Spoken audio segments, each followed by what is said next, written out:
"This time," he said, "you are in error. I've not come to sell, but to buy."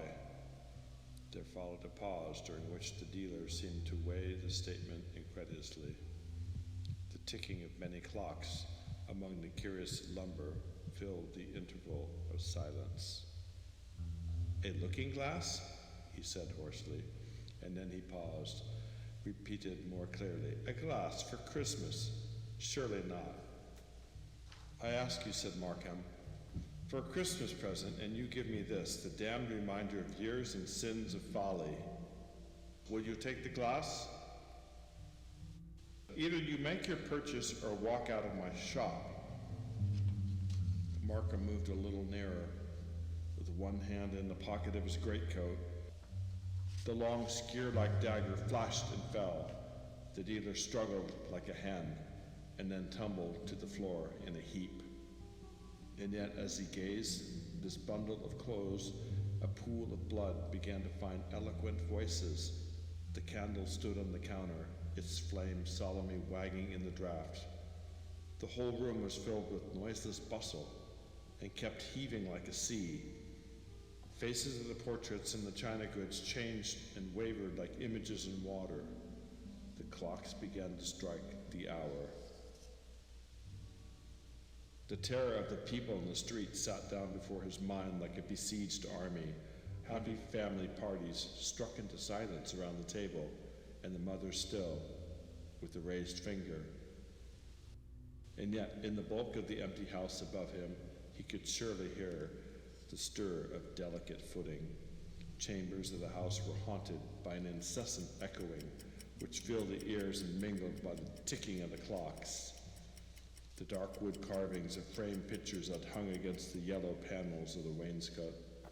Footsteps in sighs, the tread of regiments marching in the distance, the chink of money at the counting, the creaking of the doors held stealthily ajar, and a sense that he was not alone grew upon him to the verge of madness.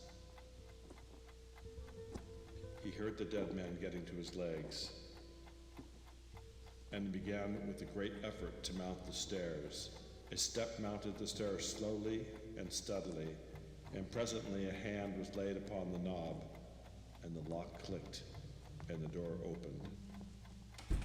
The outlines of the newcomer seemed strange and changed and wavered like those of the idols of the wavering candlelight in the shop. "You're looking for money, I believe," was the tones of the everyday politeness. Markheim made no answer. "I should warn you," resumed the other, "that the maid has left her sweetheart early. Will soon be here.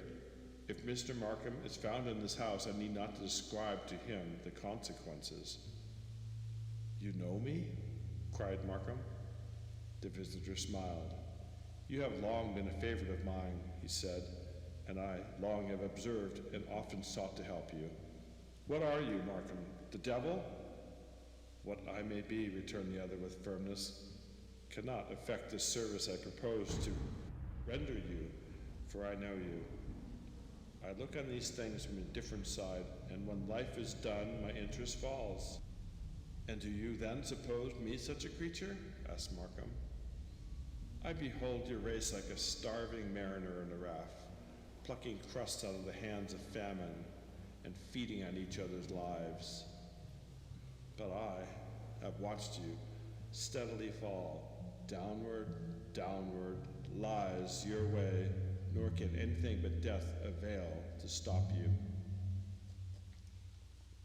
"The maid, she has returned, as I forewarned you." Markheim stood for a long while silent and looked into the shop where the candle still burned. He paused in the passage and confronted the maid upon the threshold with something like a smile. "You had better go to the police," he said. "I have killed your master."